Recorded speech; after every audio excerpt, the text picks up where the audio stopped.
Poetry Center, bringing poetry to Patterson since 1980 at Passaic County Community College.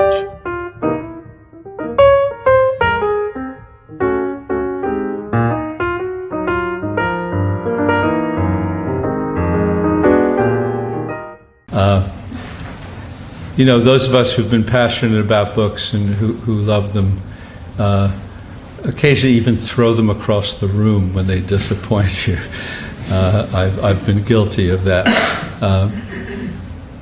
This is about reading a particularly disappointing book. The Book and I. Already I lived in an unmanaged world. From a book I needed something different. And along the way it wouldn't hurt, I kept thinking, if I could please be enthralled. I put it down, the merciful language you use when you've decided the poor dog would be better off dead. I put the book down and began to clip the coleus. I made some long overdue calls to my relatives, old attempts at reining in the chaos. The book remained on the coffee table, its characters as good as gone, the plot of their progress now forever curtailed. They had been sad characters, but in a book I wanted sadness tuned so it might give pleasure. I wanted it oddly funny or to brilliantly unsettle my heart. These characters were only sad. The father cruel but undriven by any flaws I might share. The son, like the author, unreliably unreliable. Some books fail so maddeningly I've tossed them across the room, which means they've been loved until they broke some big promise or forgot that one was made. This book I just wanted to go quietly, back perhaps to some yard sale. There'd be no afterlife for it, no place for it, even on the highest out-of-sight shelf in the house. After all, the others were up there, my chosens, all spine and substance.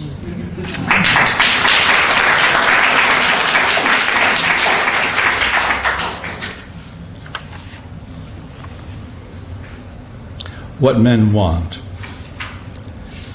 Among the powerless, unable to stop the ache that came after someone else got the job or the raise, my father just wanted a little respect, some affirmation, not always to be ruled by the clock.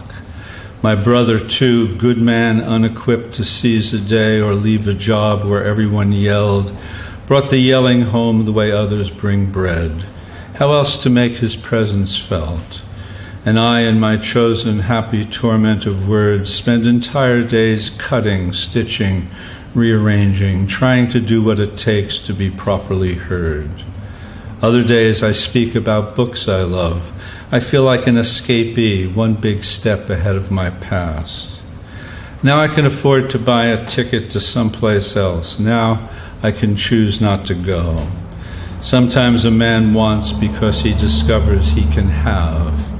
No doubt this is why there are laws and why I'm grateful to my father when I go too far and covet, say, that Maserati with its nifty slide-back roof and 5 on the floor.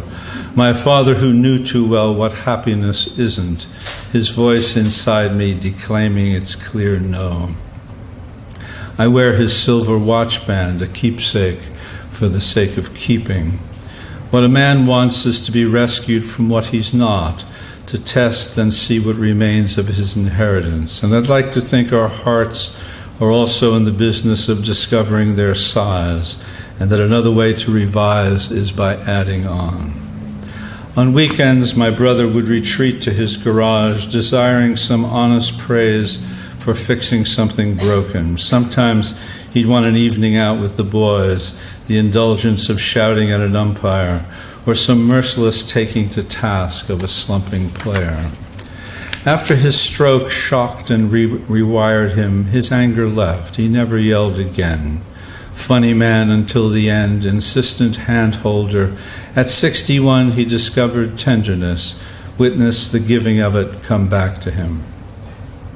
No amount of justice or love could have saved him, of course, though just a little for a little while must have felt like everything. I want my list of everything to include the approximate location of the abyss and its tolerance for flirtation.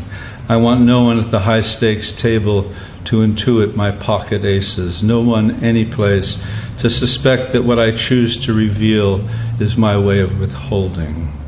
What a man wants is the power to name the terms of his own rescue, and to know when it's time to close the curtains, usher in the private, no longer live or resist anyone else's story. My father was a salesman who meant every word he said, though sometimes in a room of strangers he'd shake someone's hand too long, or his smile would look like a stuck, decided-on thing. Just be yourself, he once counseled. Who would want to know me then, I thought? Who would forgive me? I've always needed paper and pencil in order to speak as little as I should. After the power to choose, a man wants the power to erase. Thanks, Chris. Part of my development as an artist, as a poet, was to temper that and to only... I love humor, but I love it when it's situational rather than jokey, so that whatever humor might exist arises out of context and situation.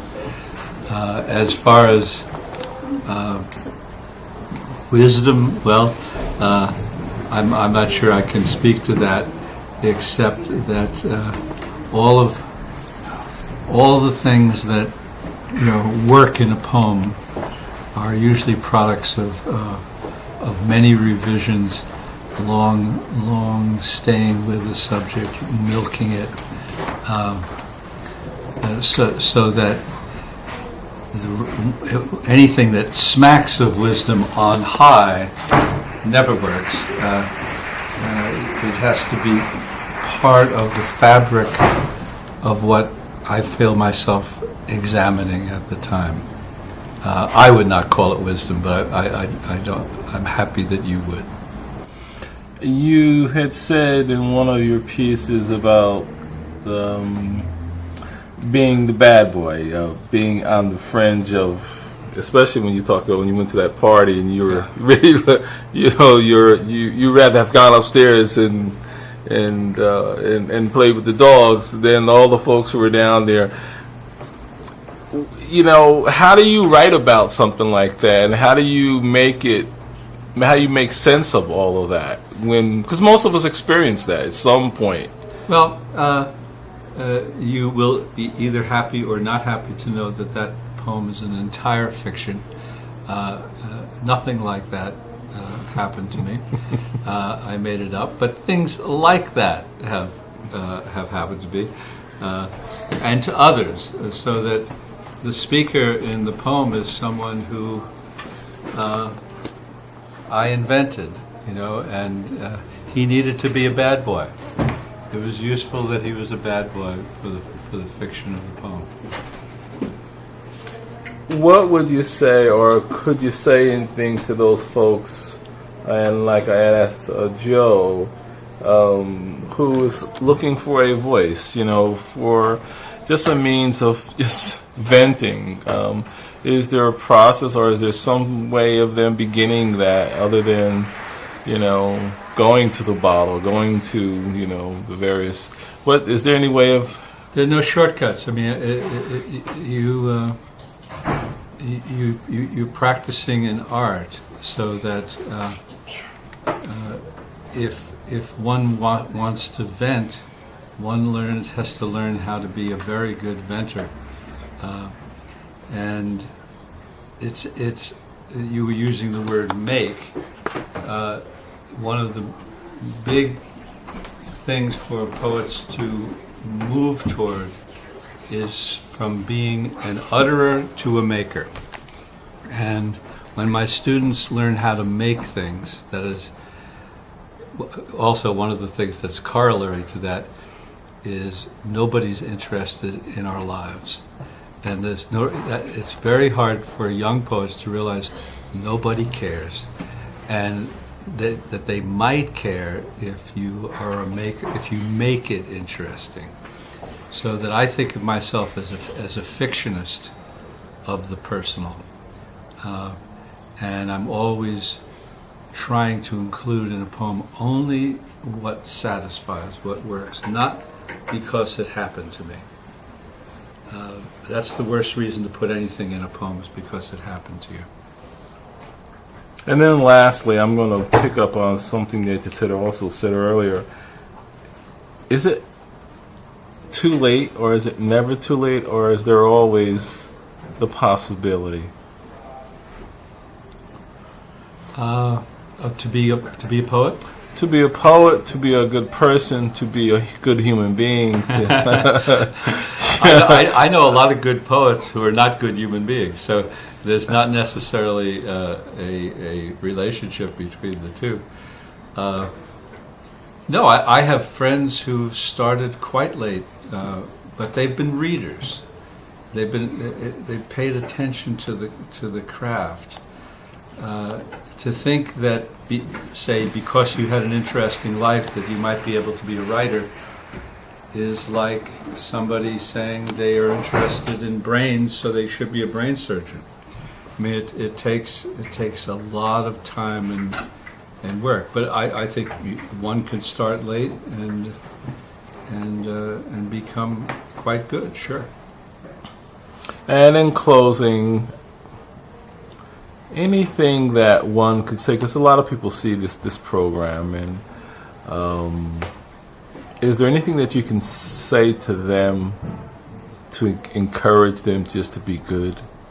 Is that still possible, that a person could still be good or learn to be good? A good person? Yes. Of course. But